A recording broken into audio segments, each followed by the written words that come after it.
네, 시청자 여러분 안녕하십니까? 5월 15일 뉴스프라임 시작하겠습니다. 첫 코너는 취재기자와 함께 경제계 이슈들을 정리해보는 시간이죠. 프라임 이슈, 오늘은 오다힌 기자와 함께하겠습니다.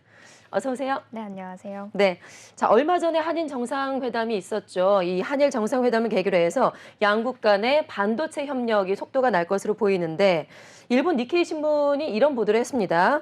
삼성전자가 일본에 3천억 원 이상을 투자할 것이다라고 했는데 삼성 측에서는 아직까지는 확인을 해주지 않고 있어요. 네. 일단 어떤 전망들이 좀 나오고 있을까요? 네, 지난주 한일 정상회담 이후에 소재, 부품, 장비, 소부장의 강점을 지닌 일본과 또 제조 생산 능력이 탁월한 한국이 반도체 공급망 동맹을 강화하는 계기가 될 것으로 보입니다.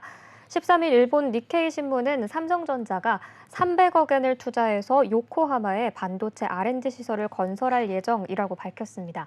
그러면서 2025년 가동을 목표로 수백 명의 직원을 채용할 것이며 일본 정부가 삼성전자에 지급할 반도체 시설 투자 보조금이 100억 엔, 우리 돈 약 1,000억 원 이상이 될 것이다라고 보도했습니다.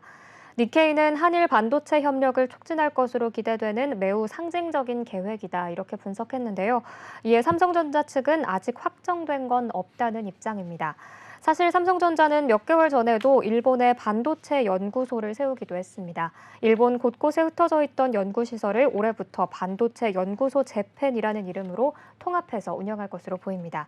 현지에 반도체 총괄 연구소를 두고 또 일본 연구 인력 확보를 위한 투자도 늘려가면서 연구 개발의 새로운 거점으로 일본을 선정한 것으로 보입니다. 삼성전자 입장에서는 일본에 대한 전략이 전향적으로 바뀌었다라는 평가가 나오고 있습니다. 네, 니케이 신문이 이제 상당히 구체적으로 보도를 했는데 삼성 측에서는 어떤 입장이 나오게 될지 좀 지켜봐야 될 것 같고요. 네. 자, 이재용 삼성전자 회장이 이제 20여일간 미국에 머물렀는데 글로벌 CEO들을 여기서 이제 두루두루 만났습니다. 그 중에서도 지금 화제가 되는 것이 바로 테슬라의 일론 머스크 회장을 만났는데 세계가 주목할 수밖에 없는 그런 만남이었어요. 네, 그렇습니다. 지난 10일 이재용 삼성전자 회장은 실리콘밸리의 삼성전자 반도체 북미 법인에서 일론 머스크 테슬라 CEO를 만난 것으로 전해졌습니다. 일론 머스크 하면 세계 최대 전기차 기업 테슬라의 CEO이자 또 우주왕복선 사업 스페이스X를 가지고 있는데요. 이 회장이 머스크와 미팅을 가진 건 이번이 처음이라서 재계의 눈길을 받고 있습니다. 재계에서는 삼성이 테슬라와 완전 자율주행 반도체 공동 개발을 비롯해서 인공지능과 같은 미래 기술에 대해 폭넓게 교류하는 의미라고 해석하는 분위기입니다. 북미 반도체 법인 하면 자동차, 전기, 전자장비는 물론이고 AI 같은 미래 반도체 사업 기술이 집약된 곳이라고 할 수 있는데요. 이번 만남을 계기로 삼성의 전장용 시스템 반도체 영토가 더 확대될지도 주목됩니다. 자동차의 두뇌 역할을 하는 FSD 칩을 직접 설계하는 테슬라 입장에서는 삼성 같은 파운드리 업체와의 긴밀한 협력이 필수적인 상황입니다. 이 밖에도 이재용 회장은 챗 GPT로 대표되는 생성형 AI 그래픽 처리 장치를 생산하는 엔비디아의 젠슨 황 CEO와도 일식집에서 회동한 것으로 전해졌습니다. AI와 전장 또 차세대 통신에서 새로운 수요처를 찾으려는 시도로 보입니다. 네, 삼성과 테슬라의 만남 앞으로 큰 성과로 이어지기를 좀 기대를 해보겠습니다. 이어서 프라임 이슈 두 번째 소식으로 넘어가 보죠. 두산 에너빌리티가 신한울 3, 4호기 주기기 제작에 본격적으로 착수를 하면서 원전 생태계가 빠르게 다시 살아날 것으로 기대가 되고 있는데요.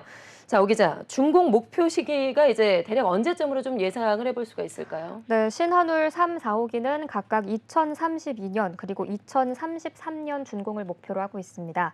두산 에너빌리티는 지난 3월에 한국수력원자력과 약 2조 9천억 원 규모의 신한울 3, 4호기 주기기 공급 계약을 체결한 바 있는데요. 이 계약으로 두산 에너빌리티는 원자로, 중기 발생기, 터빈 발전기 등의 핵심 주기기를 제작하고 공급하게 됩니다. 오늘 두산 에너빌리티 창원 본사에서는 신한울 3, 4호기 주기기 제작 착수식이 열렸습니다. 이 행사에서 두산 에너빌리티는 증기 발생기의 초기 제작 현장을 직접 선보였는데요. 제작 용광로를 통해서 생산한 200톤 규모의 합금강을 17,000톤 프레스로 단조 작업을 진행해서 이 증기 발생기 제작에 필요한 소재를 만드는 과정을 선보였습니다. 17,000톤의 프레스 높이는 23m, 또 너비는 8m 4개 기둥 방식의 프레스 가운데 세계 최대 규모입니다. 성인 남성 24만 명이 동시에 누르는 것과 같은 힘으로 단조 작업을 수행하는 것이라 볼 수 있습니다. 두산 에너빌리티는 이번 주 기기 제작을 위해서 국내 460여 개 원전 관련사와 협력하는데요. 이 주기기 제작에 필요한 소재, 부품과 제작 과정에서 필요한 기계 가공, 제관 제작, 또 열처리 등의 업무를 국내 협력사에 발주할 계획이라고 밝혔습니다. 네, 사실 탈원전 정책이 지난 문재인 정부의 핵심 국정 과제였죠. 그런데 네. 이걸 또 폐기하는 것이 이번 윤석열 정부의 핵심 국정 과제입니다. 네. 그만큼 앞으로 정부의 정책 지원도 이어질 것 같은데요. 네, 그렇습니다. 정부는 이 원전 생태계 복원을 넘어서 글로벌 경쟁력 확보를 위해서 향후 5년간 기술 개발 R&D 분야에 약 2조 원을 투자하겠다고 밝혔습니다. 또 탈원전 기간에 있었던 인력 이탈을 바로잡기 위해서 대학과 대학원을 중심으로 고급 인력 양성과 중소 중견기업 위주의 인력 수급 지원 시책을 추진하고요. 2030년까지 4,500여 명의 전문 인력도 양성할 계획이라고 밝혔습니다. 이날 행사에는 이창양 산업통상자원부 장관을 비롯해서 황주호 한수원 사장, 김성함 한국전력기술 사장 등이 정부 지자체 그리고 발주처 협력사 등까지 모두 참석을 했는데요. 이창양 산업통상자원부 장관은 축사를 통해 탈원전의 여파는 전기요금 인상과 한국전력의 자구책만으로는 근본적으로 해결할 수 없다면서 원전 생태계의 신속한 복원과 함께 글로벌 경쟁력 확보를 위해 정부가 정책을 속도감 있게 추진하고 부족함이 없도록 만전을 기하겠다라고 밝혔습니다. 자, 이어지는 프라임 이슈 세 번째 소식인데요. 한숨이 나올 수밖에 없는 그런 또 소식이 올라와 있습니다. 지난해부터 전기료가 계속해서 올랐었죠. 이번에도 또 오른다 했었는데 오늘 드디어 발표가 됐습니다.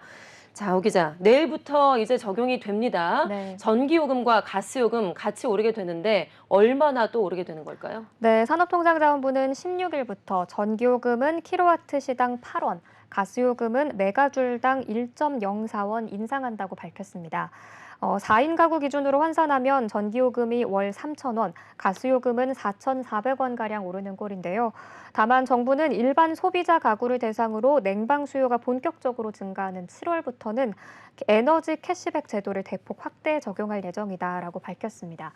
이 에너지 캐시백이란 같은 지역에 있는 다른 가구보다 전기를 아껴 쓴 만큼 킬로와트 시당 30원씩 요금을 할인하거나 직전 2달 동안 같은 기간 평균 전력 사용량 대비 5% 이상 절감하게 되면 최대 70원까지 인센티브를 제공하는 제도입니다.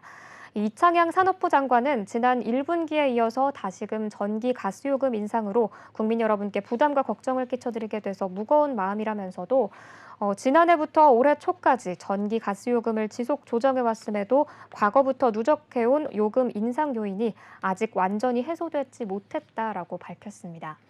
네, 한숨이 나오는 소식이긴 하지만 그래도 뭐 전기 아껴 쓰고 절약하고 또 현명하게 소비를 해야겠죠. 네. 자, 지난해부터 이렇게 이어지는 전기료 인상 소식에 가전업계에서는 마케팅 전략도 좀 바뀌고 있다고 하는데 우리 소비자들이 가전을 살 때 에너지 효율을 많이 보게 되는데 이렇게 전기료가 비싸지니까 더욱더 꼼꼼히 챙겨보고 주목할 수밖에 없을 것 같아요. 네, 그렇습니다. 이 전기료가 오르면서 전자제품에 절전 기능이 있는지 또 고효율 제품인지 등을 따져보는 소비자들이 늘고 있습니다.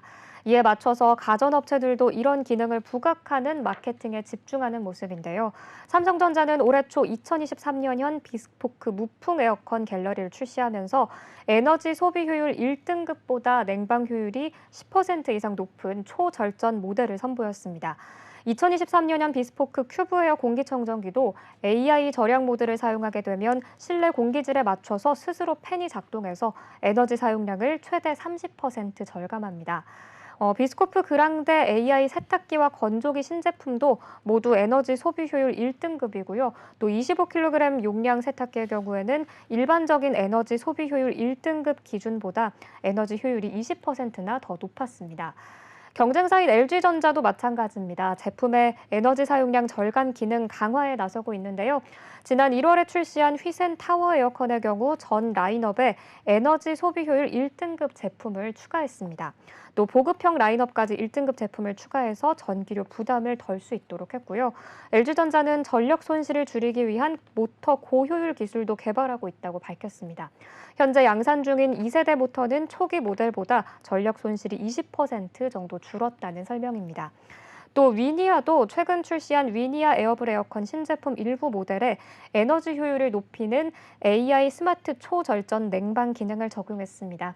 이 기능을 사용하면 파워 냉방 모드로 빠르게 희망 온도에 도달한 다음에 절전 모드로 자동 변환해서 일반 냉방 중에 소비되는 전력량을 최대 50%까지 줄일 수 있습니다. 이처럼 에너지 이슈에 대한 소비자의 관심이 커지면서 업체들도 에너지 효율이 높은 제품들을 잇따라 출시하고 있는 모습입니다. 네, 네 번째 프라임 이슈 소식 짚어보겠습니다. 자, 얼마 전에 애플페이가 국내에 출시가 되면서 그야말로 페이 업계 전쟁이 펼쳐지고 있습니다. 자, 이 때문인지 카카오페이가 오늘 여의도에서 기자 간담회를 열었는데요. 자, 오 기자, 3년 내 연간 거래 건수 100억 건을 달성하겠다라고 이제 카카오페이가 당첨 포부를 밝혔어요. 네, 그렇습니다. 이 신원근 카카오페이 대표는 오늘 여의도에서 기자간담회를 개최했습니다. 작년 3월에 대표에 선임된 이후 진행한 첫 기자간담회였는데요. 신 대표는 만 15세 이상 국민이 1년간 하루 한 번은 카카오페이에서 금융 수요를 해결하는 플랫폼이 되겠다면서 3년 내 연간 거래 100억 건을 달성하겠다라고 포부를 밝혔습니다. 카카오페이의 실적은 지난해 사용자 수 3천만 명, 거래액 118조 원, 거래 건수 32억 건에 달했는데요. 2026년까지 거래 건수를 기준으로 현재의 3배 넘게 키우겠다는 목표입니다. 네, 페이 업계 모두가 상당히 분주한 모습들을 보이고 있습니다. 지난 3월에 네이버 페이하고 삼성페이도 함께 이제 손을 맞잡았었죠. 그리고 연동 서비스를 출시했었는데 이런 상황에서 카카오페이는 또 어떤 전략을 발표를 했을까요? 네, 이 카카오페이는 글로벌 진출이라는 카드를 꺼냈습니다. 신원근 카카오페이 대표는 기자간담회에서 한국인 해외 여행객들과 국내를 찾는 외국인 여행객들을 공략하는 전략을 공개했는데요. 아시아, 유럽의 카카오페이를 확장해서 한국인 해외 여행객들의 지갑을 열고 동시에 해외 주요 간편 결제에 카카오페이를 연동시켜서 한국을 찾는 해외 관광객들의 결제 수수료를 취한다는 계획입니다. 신 대표는 일본의 경우 신용카드 결제는 거의 불가능하고 현금 결제가 대부분이며 중국은 카드가 안 되는 것은 기본, 현금도 안 된다라면서 카카오페이가 해외 관광객들의 니즈를 커버하고자 한다라고 밝혔습니다. 이어서 반대로 해외에서 한국으로 들어오는 인바운드 유저들도 중요하다면서 카카오페이의 외화 획득과 해외 매출 원동력이 될 것이다라고 전했습니다. 한편 카카오페이가 삼성페이와도 연동을 추진한다라는 소식이 지난 3월부터 들려왔습니다. 이날 기자간담회에서 백승준 사업총괄 리더는 현재 삼성페이와 연동을 논의 중인 것은 맞지만 아직 확정된 것은 없다라고 밝혔는데요. 일각에서는 협업이 사실상 중단된 거 아니냐라는 관측도 나오고 있습니다. 이 부분은 좀 시간을 두고 지켜봐야 할 것 같습니다. 자, 이어지는 프라임 이슈 5번째 소식도 이 카카오페이와 관련된 소식입니다. 카카오페이가 오늘 이렇게 호기롭게 기자간담회를 진행을 했는데 오늘 오후 12시쯤에 서비스 접속 장애가 발생을 했습니다. 자, 오 기자, 어떤 상황이었을까요? 좀 자세하게 설명을 해주시죠. 네, 카카오페이는 오늘 오후 12시 10분쯤 서비스 접속이 원활히 이루어지지 않는 오류가 발생했습니다. 이로 인해서 이용자들이 송금 지연 등의 불편을 호소하고 있는데요. 각종 온라인 커뮤니티에는 카카오페이가 먹통이다라는 글이 계속 올라왔습니다. 예. 카카오페이는 공지문을 통해서 12시 10분부터 카카오페이 머니 결제 서비스에 대한 긴급 점검을 진행하고 있다라고 밝혔는데요. 약 2시간가량 오류가 지속됐습니다. 카카오페이 측은 데이터베이스 과부하가 원인이라면서 다수의 사용자가 이용하는 과정에서 발생했다라고 밝혔습니다. 이 사실 카카오 계열의 서비스 장애가 계속 끊이지 않고 있는데요. 이 카카오톡은 지난해 10월 초유의 장기간 장애 사태를 빚었고 올해에도 1월 17일과 지난 8일에 한때 접속 장애를 일으키기도 했습니다. 카카오페이 증권도 지난 1월에 10분가량 애플리케이션 서비스 지연으로 접속, 이체, 해외 주식 매매가 원활히 이루어지지 않아서 투자자들이 매매 시점을 놓치는 경우도 있었는데요. 내시경인 카카오페이가 내시경 현재 오류를 복구했다라고 밝혔습니다. 네. 자, 이어서 프라임 이슈 6번째 소식으로 넘어가 보죠. 금융권에서 전 세계적으로 지금 주목을 또 하고 있는 것이 바로 디지털 화폐입니다. CBDC라고 하죠. 이 디지털 화폐가 기존의 화폐를 대체할 것이라는 전망이 나오면서 미국이나 중국에서는 이미 디지털 화폐 패권을 놓고 소리 없는 전쟁을 이어가고 있는데요. 자, 오 기자, 한국은행에서 이번에 삼성전자와 손을 잡고 디지털 화폐 상용화에 속도를 내고 있다고요? 네, 그렇습니다. 삼성전자와 한국은행은 오늘 삼성전자 수원 디지털시티에서 한은이 발행하는 오프라인 CBDC 기술 연구에 협력하는 내용의 업무 협약을 맺었습니다. 이 CBDC는 각국 중앙은행이 블록체인이나 분산 원장 기술을 활용해서 직접 발행하는 디지털 화폐를 말합니다. CBDC는 국가가 공인하기 때문에 중앙은행이 발행하고 관리한다는 장점이 있습니다. 삼성전자는 지난해 한국은행이 진행한 이 CBDC 모의 실험 연구 2단계 사업에 참여한 바 있는데요. 당시 삼성전자는 송금인과 수취인의 거래 기기가 모두 인터넷 통신망에 연결되지 않는 상황에서도 근거리 무선 통신을 통해서 송금과 결제가 가능하게 하는 오프라인 CBDC 기술을 개발했습니다. 삼성전자는 국내 유일한 단말기 제조사로 한국은행과 협력하고 있는 상황이고요. 양측은 오프라인 CBDC 기술을 기반으로 삼성전자 갤럭시 스마트폰과 워치를 활용해서 오프라인 결제 시 우려되는 보안 위협을 최소화하고 네트워크가 연결되지 않는 재난 상황에서도 안정적인 결제를 지원할 수 있도록 연구를 지속한다는 방침입니다. 최원준 삼성전자 MX 사업부 개발실장은 한국은행과 협업을 통해 삼성전자가 보유한 고도의 보안 기술력을 디지털 화폐 분야에 적용해 볼 수 있었다면서 양사 협력을 기반으로 한국을 포함한 글로벌 오프라인 CBDC 기술 발전에 크게 기여할 수 있을 것으로 기대한다고 기대감을 밝혔습니다. 네, 이어서 프라임 이슈 7번째 소식 알아보겠습니다. 쿠팡의 물류 전문 자회사죠. 쿠팡 로지스틱스 서비스가 3인 각자 대표 체제로 전환하겠다라고 밝혔습니다. 오 기자, 이 3인 대표, 과연 어떤 인물들일까요? 네, 이 강현옥 운영부문 대표이사, 또 신사업부문 대표이사, 경영지원부문 대표이사 이렇게 3명으로 나뉘어 있습니다. 먼저 이 강현옥 대표이사는 회계, 재무, 물류 오퍼레이션과 같은 다양한 분야에서 경험을 쌓은 인물로 2016년에 쿠팡에 합류해서 2023년 3월부터 CLS 운영부문 대표를 맡아왔습니다. 이 강 대표는 CLS의 오퍼레이션과 재무 등을 담당하면서 비즈니스 운영 관리 전반을 지원하게 됩니다. 이선승 대표이사는 로켓 배송 초창기인 2014년에 쿠팡에 합류해서 고객 중심 경영과 배송 혁신을 주도해온 인물로 꼽힙니다. 2021년에 CLS 대표이사로 선임돼서 기존 택배사와 차별화하는 데 기여했다는 평가를 받고 있고요. 또 마지막 홍용준 경영지원부문 대표이사는 김앤장 법률사무소에서 변호사로 지냈습니다. 컴플라이언스, 공정거래, 그런 지식재산권과 같은 분야에서 법률 자문 경험을 쌓았고 이번에 신규 선임됐고요. 홍 대표는 기업 법무 전반을 담당하는 것은 물론이고 ESG 경영이라던가 안전 보건 등의 경영 강화를 위한 업무도 강화하겠다라고 밝혔습니다. 네, 마지막으로 프라임 이슈 8번째 소식 짚어보겠습니다. 자, 치킨 브랜드의 경쟁도 상당히 치열하죠. 치킨 브랜드인 교촌 F&B가 1분기 실적을 이번에 발표를 했습니다. 올해 1분기 영업이익이 전년 대비 무려 30%나 감소한 것으로 나타났는데요. 자, 오 기자, 교촌 하면은 사실 치킨업계 2위를 상당히 오랫동안 유지를 해왔었는데 이번에 경쟁사보다 실적이 상당히 좋지 않게 나왔습니다. 네, 그렇습니다. 교촌 치킨을 운영하는 이 교촌 F&B는 다른 경쟁사들보다 실적이 좋지 못했습니다. 지난해에 이어서 올해도 영업이익이 하락한 건데요. 교촌 치킨은 올해 1분기 매출 1,203억, 영업이익 58억 원을 기록했다고 밝혔습니다. 이는 각각 전년 대비 8.2%, 또 32% 감소한 금액입니다.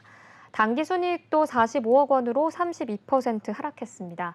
특히 지난해 매출을 보면 영업이익이 전년 대비 90% 가까이 떨어진 279억 원을 기록하기도 했는데요. 반면에 BHC는 지난해 업계 최초 연매출 5천억 원을 넘어서면서 매출 5,705억 원을 기록하기도 했습니다. 교촌치킨은 이 같은 영업 실적에 대해서 원자재 가격이 오른 영향이다라고 분석을 밝혔습니다. 네, 사실 지난달에 교촌치킨이 치킨 프랜차이즈 업계에서 가장 먼저 가격을 인상을 했었는데 네. 이게 영향을 좀 미쳤을까요? 이 치킨 가격 인상과 관련된 매출과 영업이익은 2분기 실적부터 반영될 거란 전망이 나옵니다. 교촌치킨은 지난달에 치킨값을 3,000원 올렸었죠. 한 마리나 또는 부분육을 사용하는 주요 메뉴가 3,000원 상향 조정됐고 이외 메뉴들도 사이즈와 기존 가격에 따라서 500원에서 2,500원까지 올랐습니다. 교촌치킨의 가격 인상을 시작으로 최근 프랜차이즈들의 가격 인상이 좀 본격화하고 있습니다. 원자재 가격, 각종 수수료 등의 급등으로 운영에 부담을 느낀 가맹점주들이 자체적으로 가격 인상에 나서고 있는 것으로 보이는데요. 예를 들어 내내치킨 일부 가맹점은 이달 배달앱 내에서 오리엔탈, 파닭 등의 주요 메뉴 가격을 1,000원에서 2,000원가량 인상했습니다. 처갓집 양념치킨도 다수 가맹점들도 이달 슈프림 양념치킨, 트러플 슈프림 양념치킨 등의 인기 메뉴 가격을 1,000원가량 인상했고요. 페리카나 일부 가맹점도 올 들어서 가격을 1,000원가량 올리고 있는 추세입니다. 자, 이렇게 경제계 주요 이슈들 오늘 프라임 이슈에서 자세하게 살펴봤습니다. 오다힌 기자와 함께했습니다. 고맙습니다. 네, 고맙습니다.